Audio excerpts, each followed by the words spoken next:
BMCVTC Hindi इस channel के video देखने के बाद हमें क्या करना है? बहुत आसान सी बात है बच्चों। हमें सबसे पहले वीडियो के डिस्क्रिप्शन बॉक्स में जाना है और उसमें कुछ आसान से प्रश्न दिए गए हैं जिसका वीडियो आपने अभी देखा है और उसे हल करने का प्रयास कीजिए।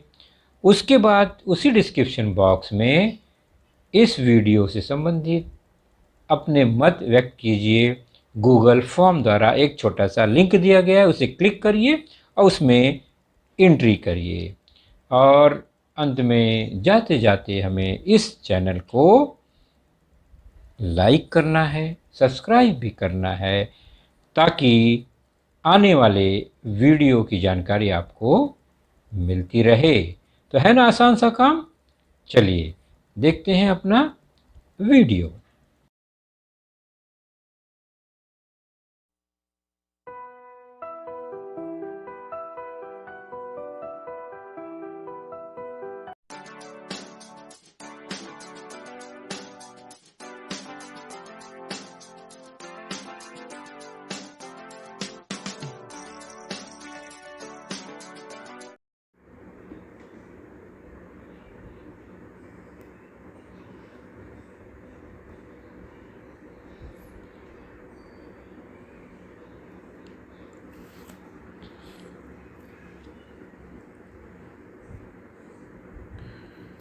बच्चों, आज की कक्षा 9वीं है। 9वीं कक्षा में हमारा गणित भाग पहला यह विषय होगा और इसके अंतर्गत हमारा जो पाठ है वह है lesson number 4, ratio and proportion, अनुपात और समानुपात, जिसका चौथा भाग आज हम देखेंगे। और मैं हूं आपका वर्चुअल मार्गदर्शक अजय कुमार मौर्य, वर्चुअल क्लासरूम दादर से।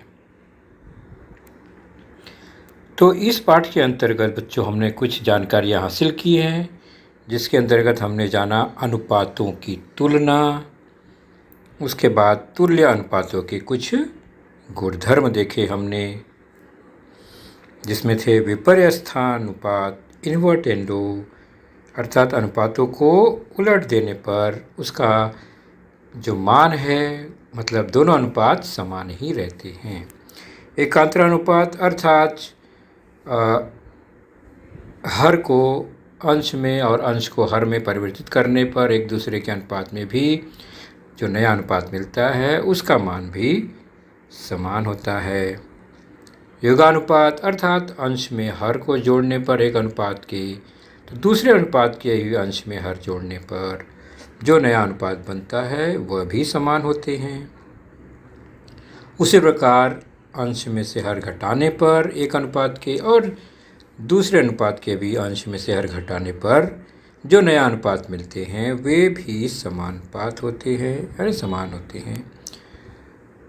और चौथा गुणधर्म देखा, पांचवा गुणधर्म हमने देखा कि योग और अंतर दोनों करने पर जो नया अनुपात मिलता है वह भी समान होता है। यही थे तुल्य अनुपातों के कुछ गुणधर्म। इसे हमने पिछले लेसन में जाना था। आज हम जानेंगे तुल्य अनुपातों से बनने वाला प्रमेय, थ्योरम ऑन इक्वल रेशियो।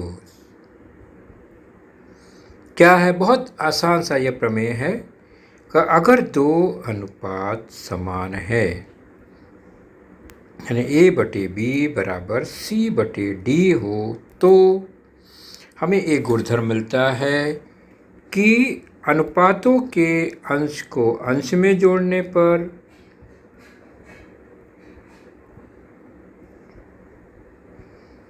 तो ये अनुपात दिया गया है, तो हमें मिलता है कि अंश में अंश जोड़ने पर और हर में हर जोड़ने पर जो अनुपात बनता है यह अनुपात पहले के अनुपात के बराबर ही होता है, मतलब A/B और C/D के बराबर ही होता है।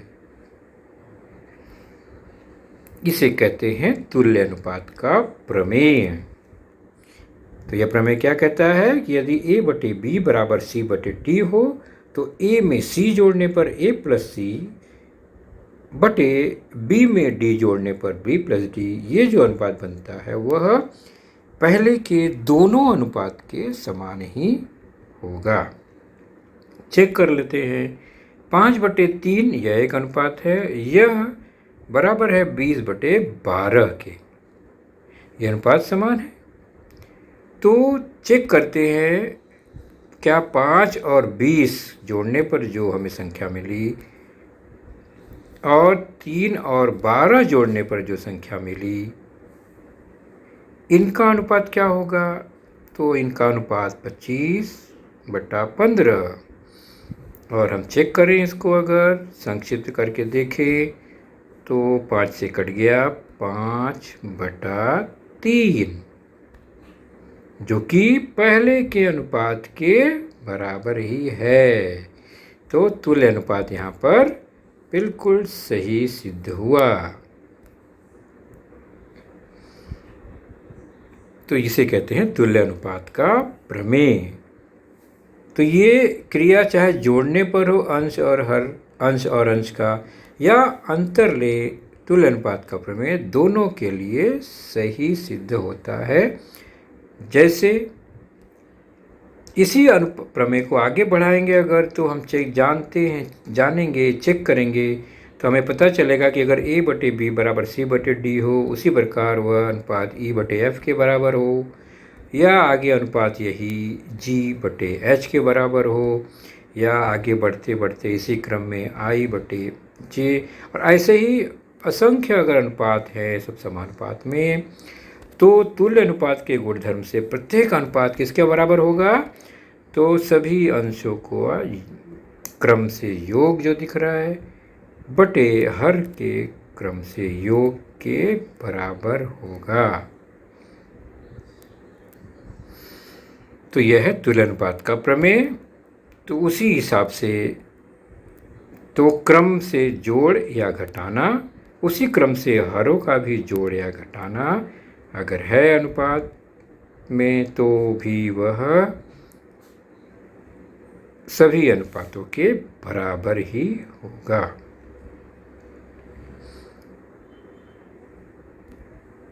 चलिए कुछ प्रश्न हल करते हुए इस तुल्य अनुपात को समझने का प्रयास करते हैं।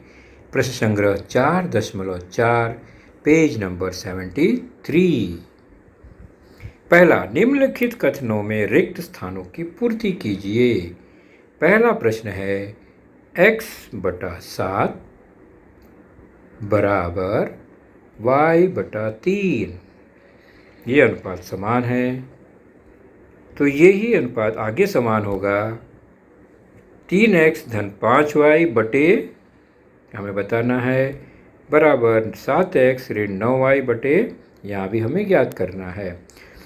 तो ध्यान से देखेंगे तो 3x धन 5y है पहला, मतलब x में 3 का गुणा और y में 5 का गुणा। तो ठीक x के नीचे वाला पद यानी x/7 है ना, तो 7 में भी 3 का गुणा और फिर y के नीचे 3 है, तो 5y का मतलब 5 में 3 का गुणा। तो ऊपर के पदों को देखकर हमने नीचे के पदों में वही क्रिया की।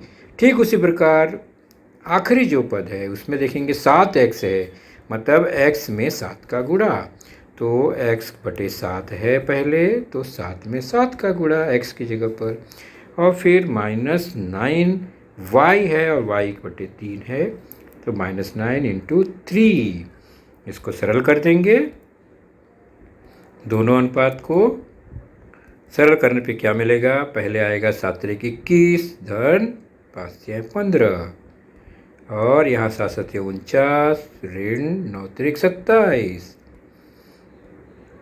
हो गया। 3x + 5y अपॉन 21 + 15 = क्या आएगा? 7x - 9y अपॉन नीचे 49 - 27, यहाँ क्या आएगा? आप पहचान गए होंगे, आएगा 36 और दूसरी तरफ आएगा 22। तो ये हमारा खाली जगह रिक्त स्थान भर गया। एक जगह आएगा 36 एक जगह आएगा 22।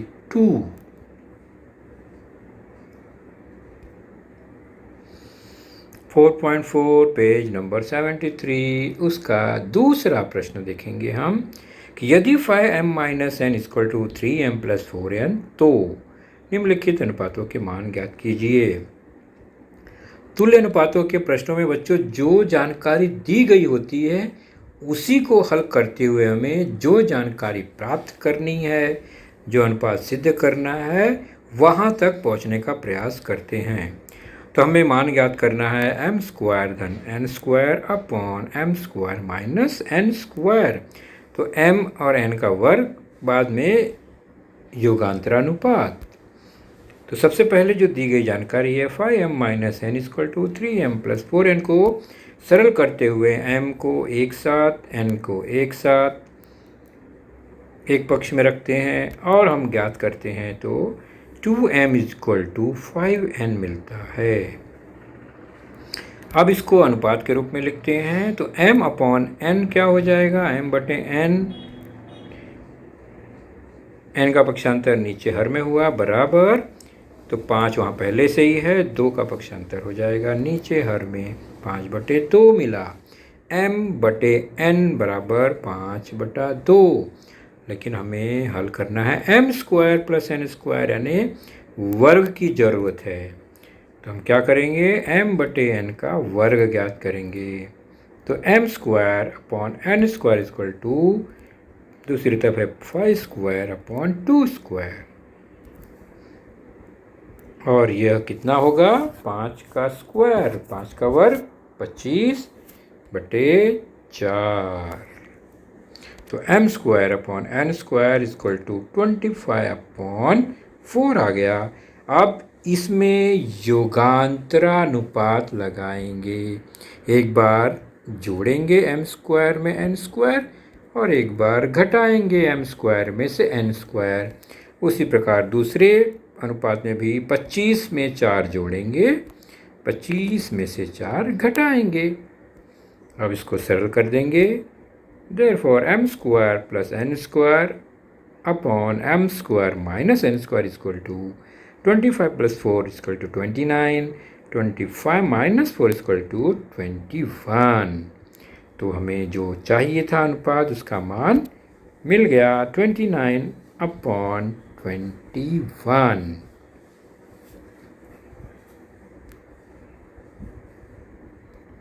चलिए 4.4 से पेज नंबर 73 का तीसरा प्रश्न देखते हैं। एक थोड़ा अलग अलग टाइप के प्रश्न है, उसको हम देख लेते हैं। यदि a y plus z equal to b z plus x equal to c x plus y तथा a b c में से कोई दो संख्या समान नहीं है, मतलब न a बराबर b है, न b बराबर c है, न ही a बराबर c है, तो सिद्ध कीजिए कि y minus z upon a b minus c equal to z minus x upon b c minus a equal to x minus y upon c e minus b। ये हमें सिद्ध करना है। ऊपर जो जानकारी दी गई थी ना, ए बी सी कोई दो समान नहीं है, क्यों दी गई है, क्योंकि नीचे अगर b माइनस सी देखेंगे तो अगर समान होते तो 0 हो जाता, फिर हर 0 हो जाता, तो यह गलत संख्या हो जाती, तो इसलिए वो जानकारी दी गई थी। चलिए अब हमें यह सिद्ध करना है कि ये तीनों अनुपात समान है। शुरुआत कहाँ से करेंगे, तो शुरुआत जो जानकारी दी गई है उसको देखेंगे। दिया गया है a y plus z equal to b z plus x equal to c x plus y. ध्यान से बच्चों, ध्यान से समझने का प्रयास करेंगे। अब क्या करते हैं, तीनों ये जो दिए गए पद हैं समान, उसमें हम a b c a गुणे b गुणे c से भाग देते हैं। तो पहले पद में, दूसरे पद में, तीसरे पद में, तीनों पद में हम a b c से भाग देते हैं, तो हमें यह अनुपात मिलता है। अब देखते हैं, मान लिया इसे हमने, यह अनुपात k के बराबर है, यानी माना k है। ये तीनों अनुपात बराबर के। तो अब A से A कट गया, B से B कट गया और तीसरे अनुपात में C से C कट गया। तो क्या बच गया? y plus z upon b c. ठीक उसी प्रकार z plus x upon a c. उसी प्रकार x plus y equal to x plus y upon a b, और ये के बराबर है। तो हमें ये गुणधर्म मिला, इसको नोट कीजिए, ध्यान से इसको देखिए कि हमें क्या मिला है। हमें मिला है y plus z upon b c बराबर z plus x upon a c बराबर x plus y upon a b बराबर के। और ये जो हमें मिला और हमें जो सिद्ध करना है उसमें कुछ न कुछ संबंध है। ध्यान से देखेंगे, ये हमें सिद्ध करना है, प्रश्न है ये हमारा। और हमें अभी ये गुणधर्म मिला कि y plus z upon b c equal to z upon z plus x upon a c equal to x plus y upon a b equal to k. अब निरीक्षण ध्यान से करेंगे बच्चों तो आपको आसानी से बात समझ में आएगी कैसे कहाँ तुल्य अनुपात का प्रमेय इस्तेमाल करना है। पहले जो प्रश्न है उसके हर को देखेंगे। 3 अनुपात है इसमें, एक पहला, एक दूसरा, एक तीसरा मान लेते हैं क्रम से कि एक पहला है, दूसरा है, तीसरा है। और हमारे पास जो हमें मिला वो अभी पहला, दूसरा, तीसरा अनुपात मिला है। ओके, तो वहाँ है ए बी माइनस सी। अब इसको ध्यान से देखो, अगर इसको हम कोष्टक तोड़ते हैं बच्चों, ध्यान से देखो तो क्या आएगा? ए बी माइनस ए सी, उस जो येलो बॉक्स में है ए बी माइनस ए सी। और ये ए बी और ए सी नीचे कहाँ है? तो यहाँ है ए बी, ये है ए सी, मतलब तीसरा और दूसरा अनुपात जो है। समझ में आ रहा है ये कैसे हमने तय किया कि किसको लेना है, तीसरा और दूसरा? इसका मतलब हमें ए बी और ए सी घटाएंगे तो वो जो येलो बॉक्स वाला है वो पद मिल जाएगा। अर्थात हमें तीसरे अनुपात में से दूसरा अनुपात घटाना होगा। ये हम निर्धारित कर रहे हैं पहले कि किस में कौन सी क्रिया करें। तो मैंने वहाँ बॉक्स में नोट कर लिया कि तीसरे अनुपात में से दूसरे को घटाना है। क्या प्राप्त करने के लिए? तो नीचे ए बी माइनस सी जो बॉक्स में, येलो बॉक्स में, वो हमें प्राप्त करने के लिए मुझे ये क्रिया करनी पड़ी। चलिए, अब दूसरा अनुपात जो है प्रश्न का वो है b c minus a. Yellow box में दिख रहा है ना, कोष्टक तोड़ेंगे तो आएगा b c minus a b. तो बी सी में से ए बी घटाना है। अब हम देखते हैं नीचे वाले अनुपात में बी सी कहाँ है? तो बी सी है पहला अनुपात में, और ए बी कहाँ है? ए बी है तीसरे अनुपात में। तो इसका मतलब क्रिया हो गई पहले में से तीसरा घटाना। तो 1-3 नोट कर लिया हमने कि आगे हमें यह कृति भी करनी है। अब चलते हैं येलो बॉक्स तीसरे अनुपात की ओर जो प्रश्न में है पूछा गया है, वो है सी ए माइनस बी, अर्थात सी ए माइनस सी बी। कोष्टक तोड़ेंगे तो सी ए पहले आएगा। सी ए कहाँ है? सी ए है दूसरा अनुपात और ए सी बी है तीसरा अनुपात, यानी बी सी। सी ए माइनस सी बी अर्थात तो ए सी और बी सी, अर्थात पहले ए सी यानी दूसरा अनुपात, उसके बाद पहला अनुपात घटाएंगे उसमें से बी सी, मतलब 2-1 करेंगे। ये हमने नोट कर लिया।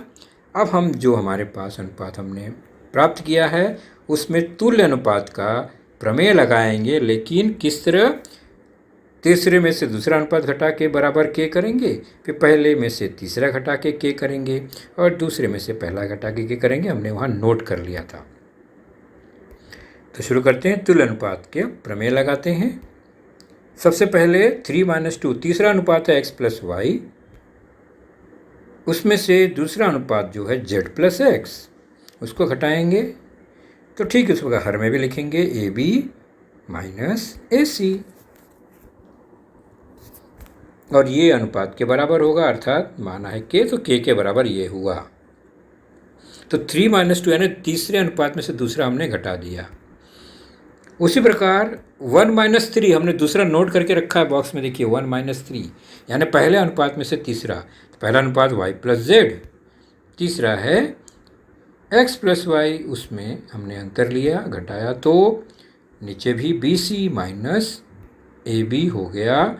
ये भी तुल्यानुपात के प्रमेय के अनुसार K के बराबर ही होगा। अब इसको हम क्या करते हैं, थोड़ा सरल करेंगे। x + y माइनस कोष्टक तोड़ देंगे तो -z - x आएगा।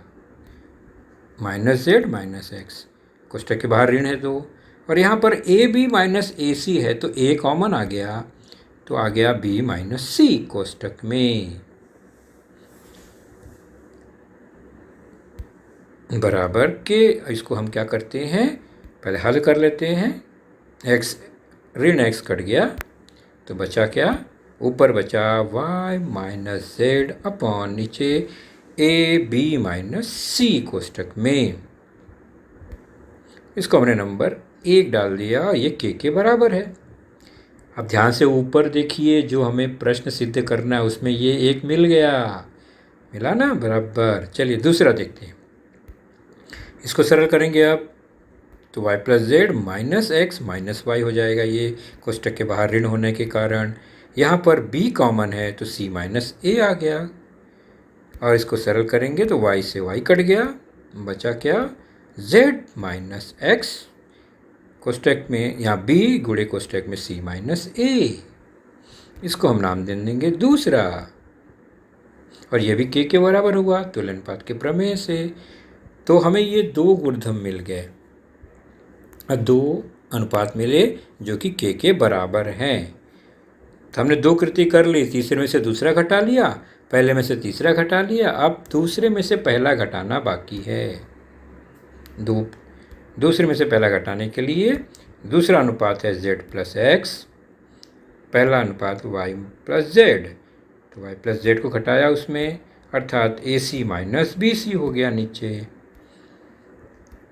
कोष्टक ये K के बराबर हुआ, कोष्टक तोड़ देंगे, सरल करेंगे, -y - z, C कॉमन आ गया इसमें, A - B बचा, z से z कट गया, आया x - y upon C A - B, और यह हो गया हमारा तीसरा अनुपात जो कि K के बराबर है।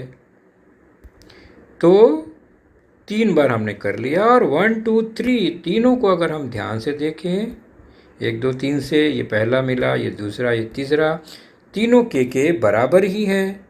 तो यही सिद्ध हो गए कि तीनों आपस में समान है, और यही हमें सिद्ध करना था।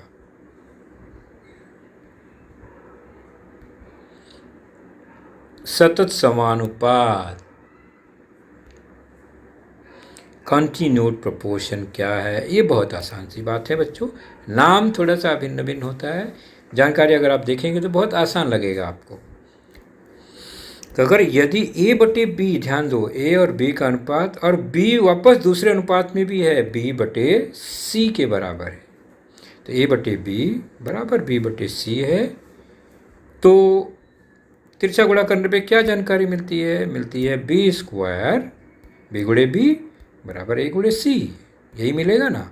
तो B² = AC। तो इस तरह देखते हैं कि जो बीच में है B है जो, वह उसका वर्ग हो जाता है, और पहला और तीसरा जो है वह गुणनफल के रूप में होता है। तो हम इन तीनों को, भले दिखाई दे रहा है 2 अनुपात, लेकिन पद तो 3 ही हैं, बीच वाला कॉमन है दोनों में, तो इसलिए ABC सतत समानुपात में होते हैं, ऐसा कहा जाता है। तो जब सतत समानुपात में होने वाले जो घटक हैं या बहुपद हैं या पद हैं, उसमें बीच वाले पद जो है वो बीच में ही रहना चाहिए, अर्थात वह B का वर्ग, बीच वाले पद का वर्ग पहले और तीसरे के गुणनफल के बराबर होना चाहिए, होता है, तब यह समानुपात सतत समानुपात होता है। तो अलग अलग भाषा है इसकी। इसको ए बी सी सतत समानुपात में कहते हैं, या जो बी बीच वाला पद है वह ए और सी का ज्यामितीय माध्य ज्योमेट्रिकल मीन होता है, और बी जो है ए और सी का माध्य समानुपाती होता है। ये भाषा है, अर्थ एक ही है सबका। तो ए समानुपात अगर सतत समानुपात है तो ए बटे बी बराबर बी बटे सी होगा, या बी स्क्वायर बराबर ए सी होगा। उसी को कहते हैं ए बी सी सतत समानुपात में है। ए बी सी ही लिखा जाएगा बच्चों, ध्यान दो, बी ए सी नहीं लिखेंगे, ए बीच में नहीं आना चाहिए। तो जो पद मध्य में है वो मध्य में ही रहेगा समानुपात लिखते समय, ये ध्यान रखना है। बी ए और सी का ज्यामितीय माध्य है, ये हमने अलग से लिखा है। बी जो है ए और सी का ज्यामितीय माध्य है, उसी प्रकार बी जो है ए और सी का माध्य समानुपाती भी होता है। ये अलग अलग तरीका है ए बी सी सतत समानुपात में होते हैं उसको स्पष्ट करने का। उदाहरण द्वारा देखते हैं। क्या 5, 10, 20 सतत समानुपाती हैं? कैसे पता लगाएंगे? कौन सा गुणधर्म इसमें आएगा? तो बीच वाला पद जो है, जो बी होता है, वो 10 है यहाँ पर, और हमने देखा बी स्क्वायर ए सी के बराबर होगा अगर, तो ही सतत समानुपात है। तो बी स्क्वायर मतलब बीच का पद का वर्ग, ये कितना होता है? 100। और पहले और तीसरे का गुणनफल देखते हैं, 5 गुणे 20 कितना हुआ? 100। गुड।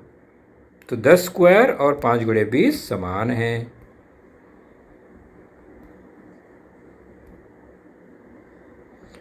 तो इस गुणधर्म से हमें पता चला कि 5, 10, 20 ये सतत समानुपाती हैं।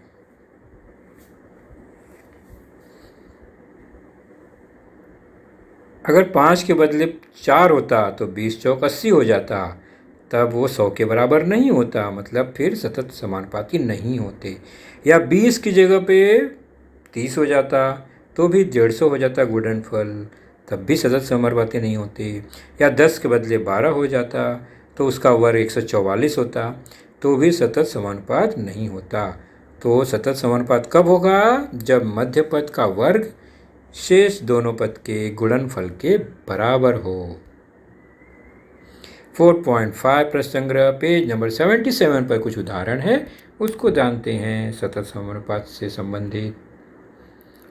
12, 16, 21 इन प्रत्येक संख्या में कौन सी संख्या जोड़ने पर प्राप्त संख्याएं सतत समानुपात में होंगी? मतलब ये जो संख्या दी गई है ये सतत समानुपात में है या नहीं है, हमें इसकी कोई जानकारी नहीं, लेकिन हमें कोई एक संख्या ऐसी प्राप्त करनी है जिसे इन तीनों में जोड़ने पर वे सतत समानुपात में हो जाएंगी। तो कौन सी संख्या होगी वो? तो मान लेंगे हम कि माना सभी तीनों संख्या में x जोड़ने पर जो संख्याएं मिलेंगी वो सतत समानुपात में हो जाएंगी। ठीक है, तो हमें संख्या कौन कौन सी मिलेगी? 12 धन x, 16 धन x और 21 धन x, 3 संख्या मिल गई, और ये सतत समानुपात में होगी, ये प्रश्न में लिखा गया है। तो ये समानुपाती हैं, सतत समानुपाती हैं। ओके, तो इसका मतलब जो मध्य का पद है 16 धन x, उसका स्क्वायर वर्ग वो पहले और तीसरी के गुणनफल के बराबर होगा। 12 प्लस x और 21 प्लस x के गुणनफल के बराबर होगा। सरल करेंगे, a plus b whole square सरल करेंगे तो 16 का 256, 16 एकम 16 दूनी 32x धन x स्क्वायर, ये हमने कोष्टक तोड़ा। उसी प्रकार यहाँ भी गुणा किया तो 252 धन 33x धन x स्क्वायर मिला। गुणा करके आप देख लेंगे। अब इसको हम पक्षांतर करके सरल करेंगे। सबसे पहले जो दोनों पदों पक्षों में है वो कट गया, 0 हो जाएगा। बचा क्या? 256 संख्या, और वहाँ 252 है, पक्षांतर कर दिया, घट गया। राइट साइड में 33x है, लेफ्ट में 32x है, वो भी पक्षांतर हो गया, -32x हो गया। सरल रूप देंगे, हो गया 4 बराबर 33 माइनस 32x हो गया 1x। Therefore x equal to 4। अर्थात x उत्तर नहीं आया, ये 4 वह संख्या मिली जिसे हम तीनों में जोड़ देंगे तो हमें सतत समानुपात की संख्याएं प्राप्त होंगी। तो प्रत्येक संख्या में कौन सी संख्या जोड़ेंगे?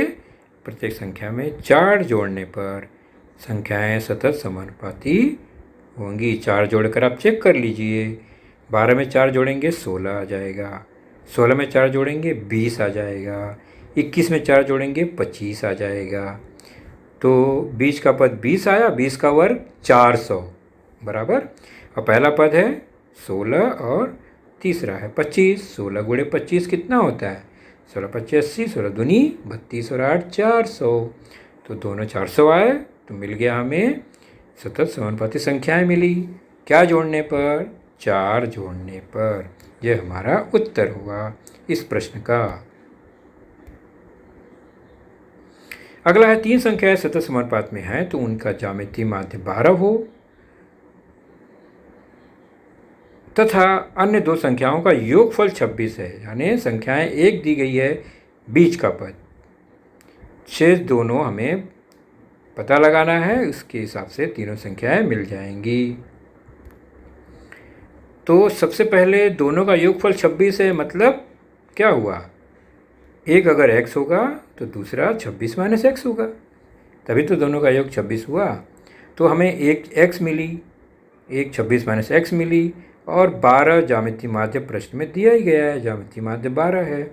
तो ज्यामितीय माध्य के गुणधर्म से क्या मिलेगा? 12 का वर्ग जो होगा वो x और 26 माइनस x के गुणनफल के बराबर होगा। तो एक बार 144 हल करेंगे, 26x माइनस एक्स स्क्वायर, इसको हम एक समीकरण बनाएंगे तो हो गया x square minus 26x plus 144 equal to 0। अब क्या करेंगे? 144 का ऐसा गुणनखंड निकालेंगे कि गुणा करने पे 144 और जोड़ने पर 26 आए। तो वो संख्या है 18 और 8। आपने बहुपद वाले लेसन में इसे जाना होगा। तो -18 और -8 इसको अगर हम जोड़ते हैं तो -26 आता है और -18 और 8 का गुणा करेंगे तो 144 आता है तीसरा पद। तो यही जोड़ी मिली हमें -18 और -8। तो -26 को हमने -18 और -8 में बदल के समीकरण को इस रूप में लिख दिया क्योंकि हमें गुणनखंड निकालना है।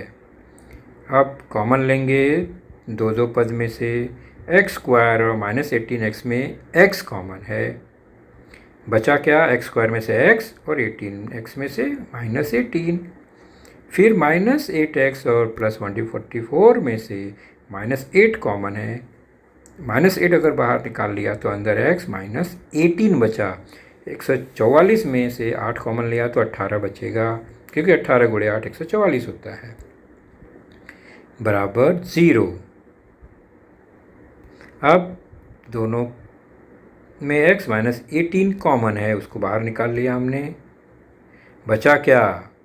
तो पहले में बचा x, दूसरे में -8 बराबर 0। दो पदों का गुणनफल 0 है तो या तो पहला 0 होगा मतलब x -18 0 या x -8 0 होगा। तो इसको हल करेंगे तो हमें मिल जाएगा x बराबर 18 या दूसरी तरफ x बराबर 8 मिलेगा। तो अगर 18 लेंगे तो दूसरी संख्या 8 आएगी, 8 लेंगे तो दूसरी संख्या 18 आएगी, अर्थात क्योंकि दोनों का योग 26 है, प्रश्न में दिया गया है। तो एक संख्या 8 तो दूसरी 18 होगी, या एक संख्या 18 तो दूसरी संख्या 8 होगी। और ज्यामितीय माध्य 12 पहले से ही दिया गया है, इसलिए वे तीनों संख्याएं कौन सी हैं? 12 बीच में होना चाहिए। तो 8 12, 18 वे संख्याएं हैं, या 18, 12, 8। 12 बीच में हो, 18 और 8 आगे पीछे हो सकते हैं।